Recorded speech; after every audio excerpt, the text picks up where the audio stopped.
Welcome back to Spacey Talk channel. Content today is: North Korea can hit most of United States, U.S. officials. Washington. North Korea's latest test of an intercontinental ballistic missile, ICBM, has shown that Pyongyang now may be able to reach most of the continental United States, two U.S. officials told Reuters on Monday.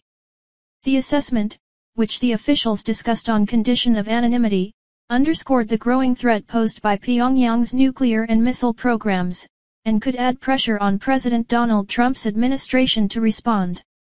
North Korea said on Saturday it had conducted another successful test of an ICBM that proved its ability to strike America's mainland. The secretive North's leader, Kim Jong-un, supervised the midnight launch of the missile on Friday night and called it a stern warning to the United States that it would not be safe from destruction if it tried to attack, the official KCNA news agency said. However, two U.S. intelligence officials, speaking on condition of anonymity, said on Monday Kim wants to develop a nuclear-capable ICBM to deter any attack on his country and gain international legitimacy, not to launch an attack on the United States or its allies that he knows would be suicidal. The Pentagon declined to comment on the U.S. assessment of the missile launch, even as it acknowledged that the latest test represented the longest test flight of any North Korean missile.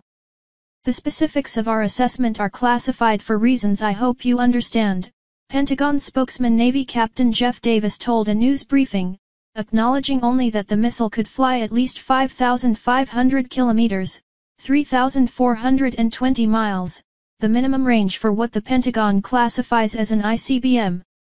Two separate U.S. officials who discussed the latest test, which lasted about 45 minutes, said it showed greater range than the July 4 ICBM launch, which North Korea said lasted 39 minutes. One of the officials said it had greater height, range, and power than the previous test because it used force-stabilizing engines, which counter the effects of winds and other forces that can knock an ascending rocket off course. Unusual submarine activity. CNN, citing a U.S. defense official, reported later that North Korea had been showing highly unusual and unprecedented levels of submarine activity, in addition to its third ejection test this month. The ejection test was carried out on land at Sinpo Naval Shipyard on Sunday, the U.S. defense official told CNN. It gave no other details about the increased submarine activity. Ejection tests from submarines usually gauge the ability to cold launch missiles, when high-pressure steam is used to propel missiles out of launch canisters. The shipyard is in Sinpo, a port city on the east coast where the North had previously conducted tests of submarine-launched ballistic missiles. A South Korea Defense Ministry official told Reuters the military was watching the situation in the North closely but did not provide more information because it was classified. Japanese Prime Minister Shinzo Abe spoke with Trump on Monday and agreed on the need for more action on North Korea, hours after the U.S. ambassador to the United Nations said Washington was done talking about North Korea. The Pentagon acknowledged military-to-military talks with U.S. allies Japan and South Korea after the test. Davis said that, while the test missile had a lofted trajectory rather than the more direct one required to reach the United States, the military takes the threat seriously. You could have the debate back and forth of whether the capability is proven or not. The fact of the matter is we take it seriously and we are prepared to defend against it, he said.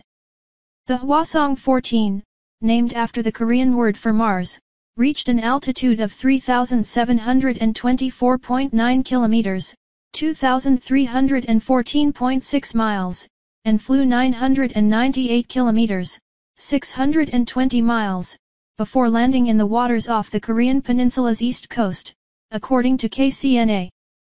The flight demonstrated successful stage separation, and reliability of the vehicle's control and guidance to allow the warhead to make an atmospheric re-entry under conditions harsher than under a normal long-range trajectory, KCNA said. Independent weapons experts also said they believed the launch demonstrated many parts of the United States were within range if the missile had been launched at a flattened trajectory. Thank you for your watching my video. Please like and subscribe my channel for more video.